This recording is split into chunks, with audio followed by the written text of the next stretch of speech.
Dear students, welcome to MNB EduHub. আজি আমি তোমালোকৰ বাবে লৈ আহিছো প্ৰি-বোৰ্ড এক্সামিনেশ্যন 2023-24 কামৰূপ ৰুৰেল জিলাৰ কোৱেশ্চন পেপাৰ।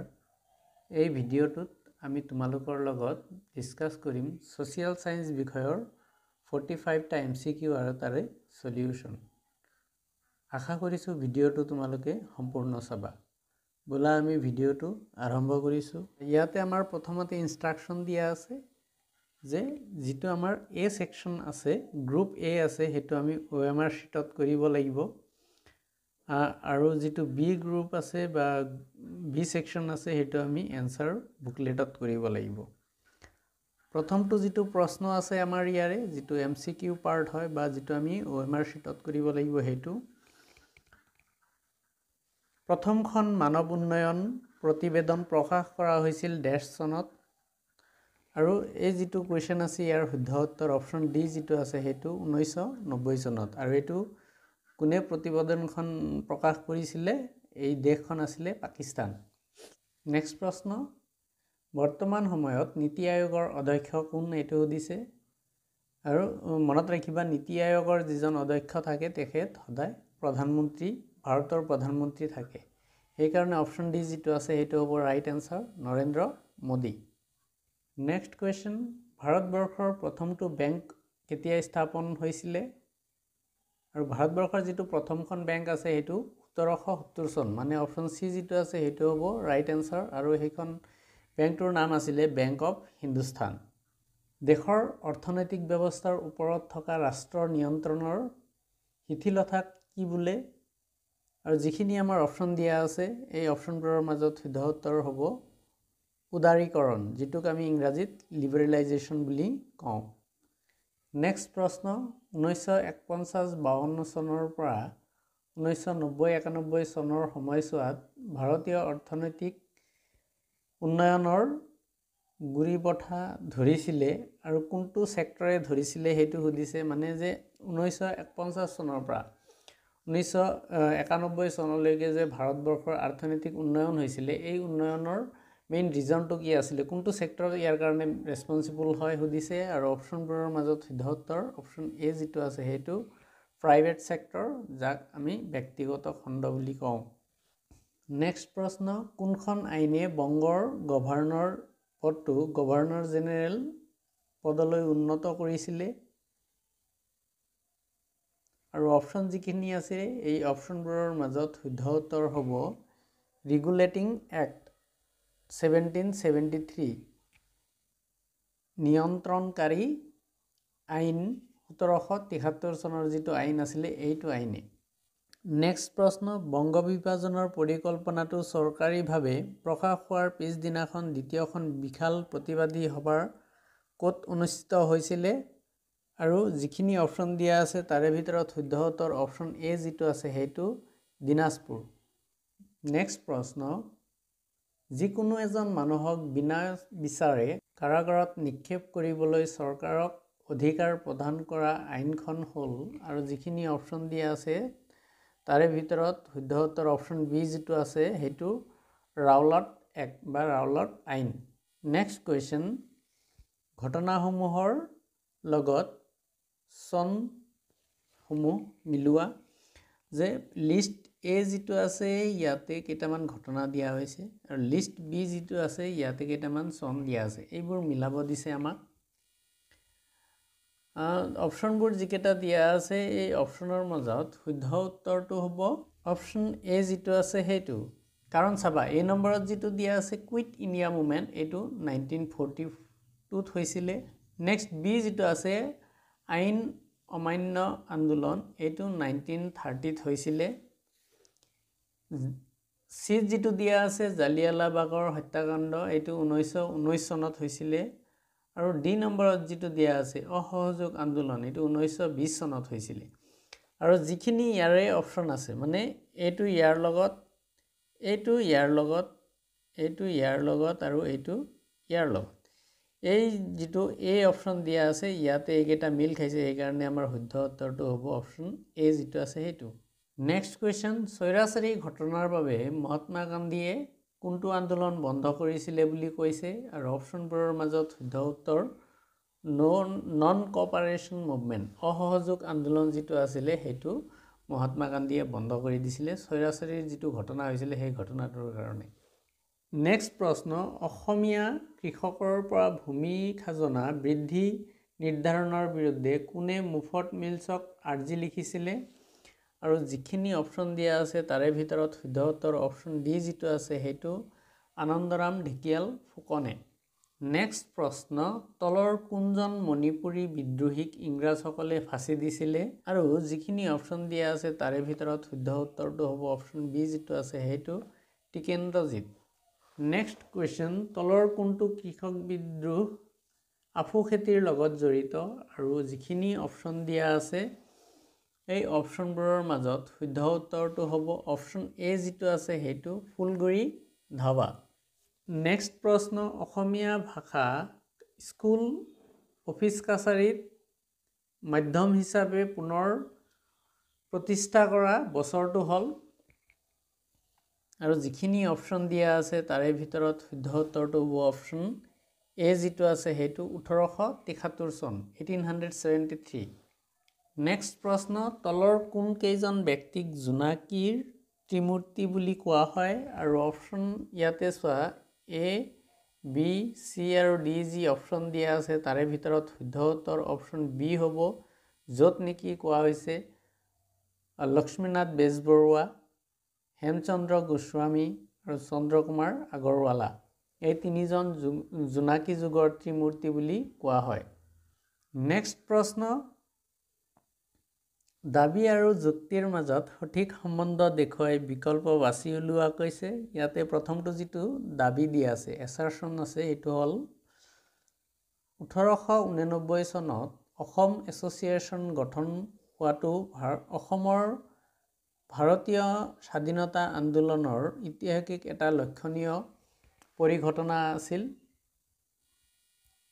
আৰু যুক্তি দিয়া আছে অসমীয়া জনসাধাৰণৰ স্বশাসনৰ দাবীত অসমৰ প্ৰথমটো ৰাজনৈতিক সংগঠন আছিলে অসম এছ'চিয়েশ্যন আৰু ইয়াতে আমাৰ যি যুক্তি আৰু দাবী দিয়া আছে এই দুয়োটাই আমাৰ অশুদ্ধ হয় সেইকাৰণে আমাৰ শুদ্ধ উত্তৰটো হ'ব অপশ্যন ডি যিটো আছে সেইটো য'ত কোৱা হৈছে নাইদাৰ দ্য এছাৰশ্যন নৰ দ্য ৰিজন ইজ ট্ৰু বা দুয়োটাই মিছা ইয়াতে যুক্তি আৰু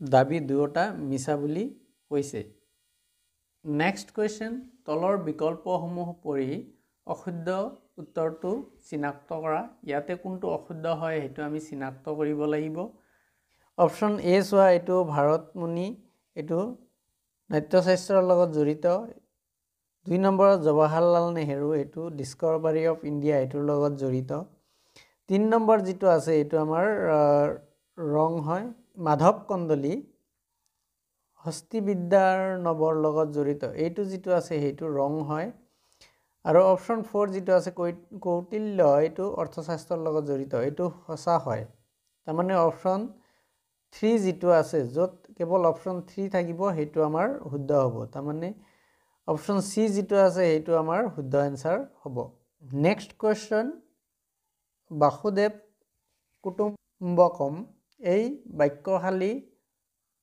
মূলতঃ ক'ৰ পৰা আহিছে সুধিছে আৰু অপশ্যন যিখিনি দিয়া আছে তাৰে ভিতৰত শুদ্ধ উত্তৰটো হ'ব অপশ্যন বি দ্য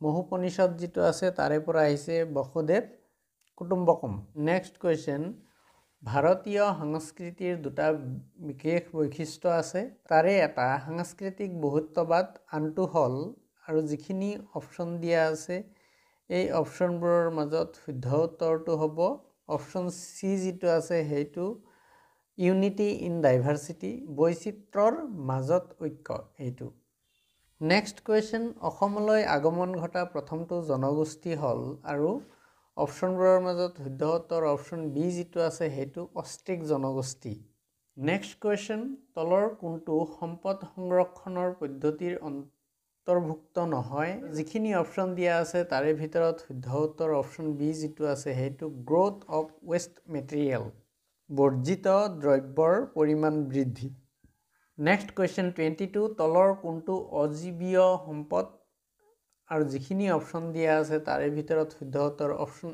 এ যিটো আছে সেইটো এয়াৰ মানে বায়ু নেক্সট কুৱেশ্যন তলৰ কোনটো মানৱ সৃষ্ট সম্পদ আৰু যিখিনি অপশ্যন দিয়া আছে তাৰে ভিতৰত শুদ্ধ উত্তৰ অপশ্যন ডি যিটো আছে সেইটো ইৰিগেশ্যন কেনেল জলসিঞ্চন নলা নেক্সট কুৱেশ্যন 24 তলৰ কোনটো বায়ু প্ৰদূষণৰ পৰিণাম আৰু অপশ্যন যিখিনি দিয়া আছে সেই অপশ্যনবোৰৰ মাজত শুদ্ধ উত্তৰ অপশ্যন এ যিটো আছে সেইটো এচিড ৰেইন নেক্সট প্ৰশ্ন সম্প্ৰতি পৃথিৱীৰ স্থলভাগৰ কিমান শতাংশ মৰুকৰণৰ কবলত আছে আৰু অপশ্যনবোৰৰ মাজত শুদ্ধ উত্তৰ অপশ্যন চি যিটো আছে সেইটো 35% 35%।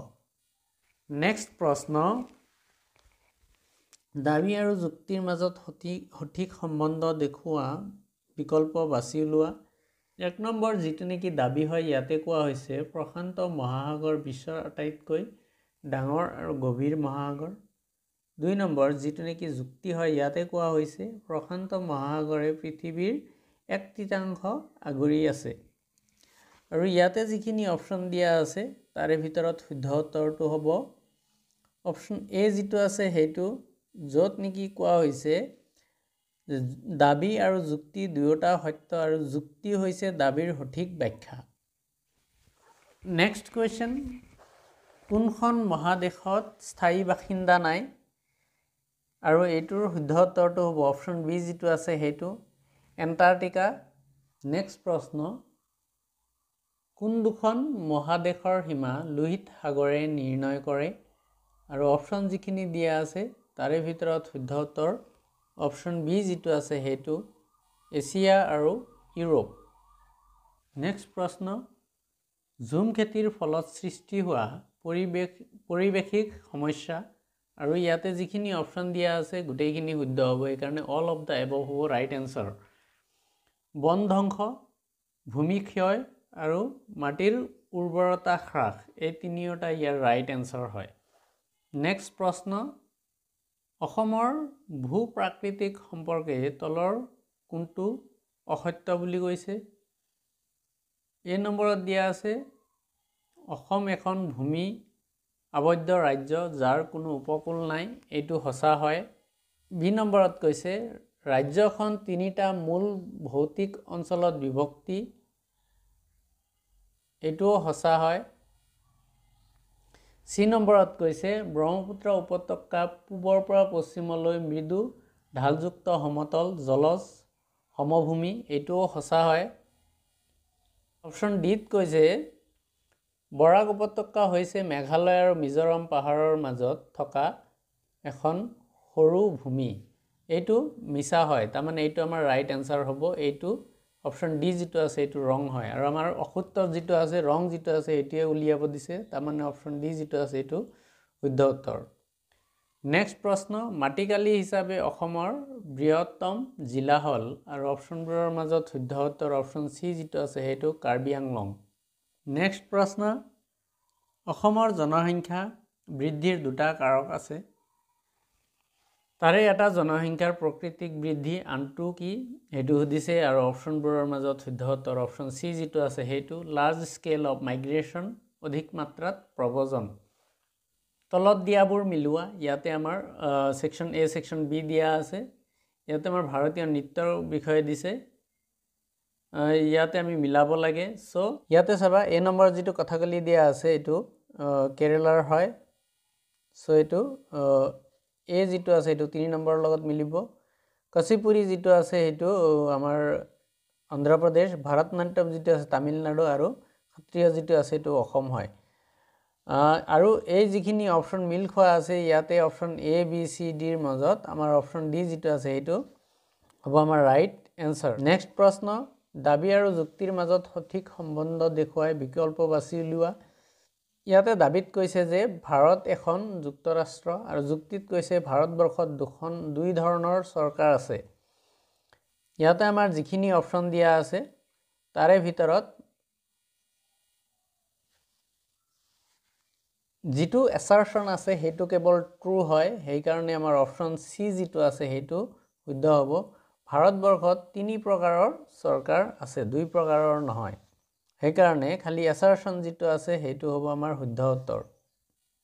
নেক্সট কুৱেশ্যন, কোনখন আইনৰ দ্বাৰা 1947 চনৰ 15 আগষ্টৰ পৰা 1950 চনৰ 26 জানুৱাৰীলৈকে ভাৰতবৰ্ষৰ শাসন চলিছিল? আৰু যিখিনি অপশ্যন দিয়া আছে তাৰে ভিতৰত শুদ্ধ উত্তৰটো হ'ব অপশ্যন বি যিটো আছে সেইটো government of India act, Bharat চৰকাৰ আইন। নেক্সট প্ৰশ্ন, আন্তঃৰাষ্ট্ৰীয় অনুষ্ঠানসমূহৰ লিষ্ট এৰ লগত মুখ্য কাৰ্যালয় যিটো লিষ্ট বিত দিয়া আছে মিলাব লাগিব। কোনটো মুখ্য কাৰ্যালয় ক'ত আছে? ICC যিটো আছে এই নম্বৰত দিয়া আছে ইণ্টাৰনেশ্যনেল ক্ৰিকেট কাউন্সিল, আন্তঃৰাষ্ট্ৰীয় ক্ৰিকেট পৰিষদ, ইয়াৰ কাৰ্যালয়টো ডুবাইত আছে। উত্তৰ এণ্টাৰ্কটিক চুক্তি নাটো যিটো আছে এইটোৰ ব্ৰুছেলৰ লগত হ'ব। আন্তঃৰাষ্ট্ৰীয় ফুটবল ফেডাৰেশ্যন এইটো জুৰিক হ'ব ইয়াৰ শুদ্ধ উত্তৰ। আৰু দক্ষিণ এছিয়া আঞ্চলিক সহযোগিতা সাৰ্ক এইটো হ'ব কাঠমাণ্ডু। আৰু এই যিখিনি গোটেইখিনি অপশ্যন যদি আমি মিলাই চাওঁ তেতিয়াহ'লে আমাৰ শুদ্ধ উত্তৰটো হ'ব অপশ্যন এ যিটো আছে সেইটো, য'ত এ নম্বৰটো 4ৰ লগত মিলিছে, বি নম্বৰটো 3ৰ লগত মিলিছে, চি নম্বৰটো 2ৰ লগত মিলিছে আৰু 4 নম্বৰটো এৰ লগত 1ৰ লগত মিলিছে, সেইকাৰণে অপশ্যন যিটো এ আছে সেইটো হ'ব শুদ্ধ উত্তৰ। নেক্সট প্ৰশ্ন, ৰাষ্ট্ৰসংঘৰ বৰ্তমান সচিব প্ৰধান। অপশ্যনবোৰৰ মাজত শুদ্ধ উত্তৰটো হ'ব অপশ্যন এ যিটো আছে সেইটো এণ্টনিও গুটেৰেছ। নেক্সট প্ৰশ্ন, দেশখনৰ জাতীয় আয়ক দেশৰ মুঠ জনসংখ্যাৰে ভাগ কৰিলে ডেছ পোৱা যায়? আৰু ইয়াৰ শুদ্ধ উত্তৰটো হ'ব অপশ্যন এ যিটো আছে সেইটো পাৰ কেপিটা ইনকাম, জনমূৰীয়া আয়। নেক্সট প্ৰশ্ন, তলৰ কোনটো ৰাষ্ট্ৰসংঘৰ ক্ষেত্ৰত অমিল মানে মিল নাখায়? এই নম্বৰত দিয়া আছে 1945 চনত ৰাষ্ট্ৰসংঘৰ জন্ম হৈছিলে, এইটো সঁচা হয়। বি নম্বৰত কৈছে ৰাষ্ট্ৰীয় সংঘৰ নিৰাপত্তা পৰিষদত 10খন স্থায়ী সদস্য ৰাষ্ট্ৰ আছে, এইটো মিছা হয়। টোটেল 5খন সদস্য স্থায়ী ৰাষ্ট্ৰ আছে, সেইবোৰ হ'ল America, great Britain, France, Russia আৰু চাইনা। চ' এই 2 নম্বৰ যিটো আমি পালোঁ বি নম্বৰ এইটো আমাৰ মিছা হয়। চ' বাকীখিনি আমাৰ চোৱাৰ দৰকাৰে নাই, ৰাইট এনচাৰটো আমাৰ বি হ'ব। নেক্সট প্ৰশ্ন, ক্ৰম অনুসৰি সজোৱা আৰু শুদ্ধ বিকল্প বাছি উলিওৱা। ইয়াতে বছৰৰ কথা কৈছে, কোনটো প্ৰথমত আহিছে কোনটো পিছত আহিছে, ছিকুৱেঞ্চ ৱাইজ আমাক মিলাব দিছে। ইয়াতে চাবা যে প্ৰথম বিশ্বযুদ্ধ যিটো আছিলে 1914 চনত হৈছিলে, এইটো প্ৰথমত হ'ব। তাৰপিছত এইটো 1 নম্বৰ, এইটো 2 নম্বৰ হ'ব। লীগ অফ নেশ্যন এইটো 1920 চনত হৈছিলে।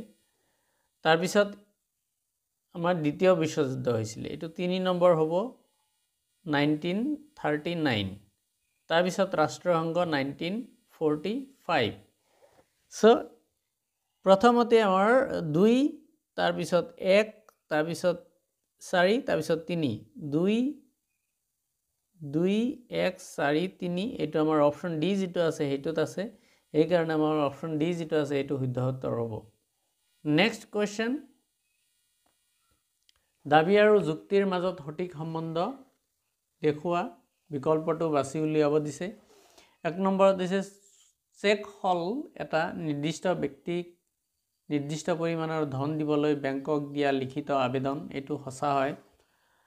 2 নম্বৰত দিয়া হৈছে যে চেক হৈছে আলোচনাযোগ্য আহিলা, অৰ্থাৎ ইয়াক এজন ব্যক্তিৰ পৰা আন এজন ব্যক্তিলৈ স্থানান্তৰ কৰিব পাৰি, এইটোও সঁচা হয়। তাৰমানে এছাৰশ্যন আৰু ৰিজন, দাবী আৰু যুক্তি দুয়োটা সঁচা হয়, সেইকাৰণে অপশ্যন এ যিটো আছে সেইটো আমাৰ শুদ্ধ উত্তৰ হ'ব, অপশ্যন এ যিটো আছে সেইটো। নেক্সট প্ৰশ্ন, তলৰ কোনটো বাণিজ্যিক বেংকৰ কাৰ্য নহয়? আৰু যিখিনি অপশ্যন দিয়া আছে তাৰে ভিতৰত শুদ্ধ উত্তৰ অপশ্যন এ যিটো আছে সেইটো ইছ্যু অফ কাৰেঞ্চি, কাগজী মুদ্ৰা ছপা কৰা, এইটো এটা বাণিজ্যিক বেংকৰ কাম নহয়। বাকী যিখিনি আছে 3টা অপশ্যন দিয়া আছে গোটেইকেইটা ইহঁতে কৰিব পাৰে কিন্তু টকা ছপোৱাব নোৱাৰে। নেক্সট 43 নম্বৰ কুৱেশ্যন, নীতি শব্দৰ সম্পূৰ্ণ ৰূপটো হ'ল আৰু অপশ্যনবোৰৰ মাজত শুদ্ধ উত্তৰটো হ'ব অপশ্যন বি যিটো আছে সেইটো national institution for transforming India. Next প্ৰশ্ন, কল্পনা কৰা যে তোমাৰ এটা টাইম মেচিন আছে আৰু তুমি বিনিময় ব্যৱস্থাৰ যুগলৈ উভতি গৈছা। সেই সময়ত এজন ব্যক্তিক টকাৰ ধাৰণাটো তুমি কেনেদৰে বুজাবা? প্ৰশ্নটোতো বুজি পাইছা যে কৈছে যে তোমাৰ ওচৰত টাইম মেচিন আছে আৰু এটা সময়ত আগতে তোমালোকে জানা যদি পঢ়িছা ভালকৈ বেংক যিটো লেচন আছে এই লেচনটোত আমাৰ টকাৰ প্ৰচলন কেনেকৈ আহিলে। এতিয়া যে আমি কাগজ যে টকা হিচাপে ব্যৱহাৰ কৰোঁ এইটো পোনপ্ৰথমতে কাগজ নাছিলে, এইটো বিনিময় প্ৰথা, তাৰমানে বস্তুৰ এক্সচেঞ্জ আছিলে। এটা বস্তু তুমি দিছিলা আৰু এটা বস্তু তুমি লৈছিলা, তেনেকুৱা ধৰণে আছিলে। চ' কৈছে যে তুমি যদি সেইটো যুগলৈ যোৱা আৰু যদি টকা দেখুৱাই মানুহক কি ক'বা যে মানুহে বুজি পাব সহজতে, সেইটো কৈছে। আৰু অপশ্যন যিখিনি দিয়া আছে তোমালোকে অপশ্যনবোৰ চাই ল'বা ভালকৈ কোনটো কোনটো অপশ্যন দিয়া আছে। 44 নম্বৰ অপশ্যন চি যিটো দিয়া আছে সেইটো ৰাইট হ'ব।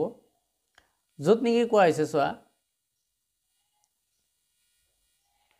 ধন হৈছে মানুহৰ মাজত হোৱা এক প্ৰকাৰৰ আস্থা মানে বিশ্বাস। সেই সময়ত বিশ্বাস বেছি চলিছিলে, যাৰ ফলত তেওঁলোকে তাৎক্ষণিকভাৱে বিনিময়ৰ প্ৰয়োজন নোহোৱাকৈ সামগ্ৰী আৰু সেৱা বিনিময় কৰিব পাৰিব। তাৰমানে সিহঁতে সেৱা বা বস্তু ল'ব পাৰিব, তাৰ কাৰণে একো বস্তু দিব নালাগে, খালি কাগজটো দিলেই হ'ল, যিটো কাগজ মানে এতিয়া আমাৰ টকা হয় সেইটোৰ কথা কৈছে। নেক্সট 45 নম্বৰ কুৱেশ্যন, ইয়াতে কৈছে যে ভাৰতৰ এখন গাঁৱত চৰকাৰে স্থানীয় কৃষকসকলৰ আধুনিক কৃষি পদ্ধতি গ্ৰহণৰ বাবে আৰ্থিক সাহায্য আৰু প্ৰশিক্ষণ প্ৰদানৰ কাৰ্যসূচী আৰম্ভ কৰিছে। এই পদক্ষেপৰ লক্ষ্য হৈছে শস্যৰ উৎপাদন বৃদ্ধি কৰা, আয়ৰ উন্নতি কৰা আৰু গাঁওবাসীৰ সামগ্ৰিক অৰ্থনৈতিক ব্যৱস্থাৰ উন্নয়ন কৰা। এই কাৰ্যসূচী অৰ্থনৈতিক উন্নয়নৰ কোনটো দিশক মূলতঃ সম্বোধন কৰে? আৰু যিখিনি অপশ্যন দিয়া আছে তাৰে ভিতৰত শুদ্ধ উত্তৰটো হ'ব এগ্ৰিকালচাৰেল ডেভেলপমেণ্ট, কৃষি উন্নয়ন। নেক্সট গ্ৰুপ বিত ইয়াতেও 45 মাৰ্কছ আছে। ইয়াতে ডেছক্ৰিপটিভ টাইপ যিবিলাক কুৱেশ্যন আছে সেইবিলাক দিয়া হৈছে। তোমালোকে জানা যে এইবাৰৰ যিটো আমাৰ কুৱেশ্যন পেটাৰ্ণ হয় এইটো বহুত চেঞ্জ হৈছে। চ' কামৰূপ জিলাৰ যিটো কুৱেশ্যন আছে এই কুৱেশ্যনটো কম্পেৰেটিভলি তোমালোকে বহুত টাফ পাবা ইয়াতে, কাৰণ বহুত যুক্তি আৰু দাবীৰ যিবিলাক প্ৰশ্ন আছে এইবিলাক বহুত বেছিকৈ আহিছে।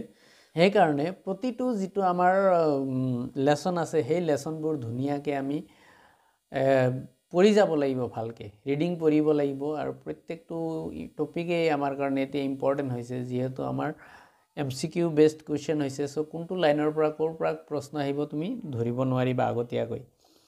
মৰমৰ ছাত্ৰ ছাত্ৰীসকল, এইখিনিয়ে আছিলে কামৰূপ ৰুৰেল জিলাৰ প্ৰি বোৰ্ড এক্সামিনেশ্যনৰ ছ'চিয়েল ছায়েন্স বিষয়ৰ কুৱেশ্যন পেপাৰ, য'ত আমি 45টা MCQ তোমালোকৰ লগত ডিছকাছ কৰিলোঁ। আশা কৰিছোঁ এই ভিডিঅ'টোৱে তোমালোকক আহিবলগীয়া এক্সামিনেশ্যনত বহুত সহায় কৰিব।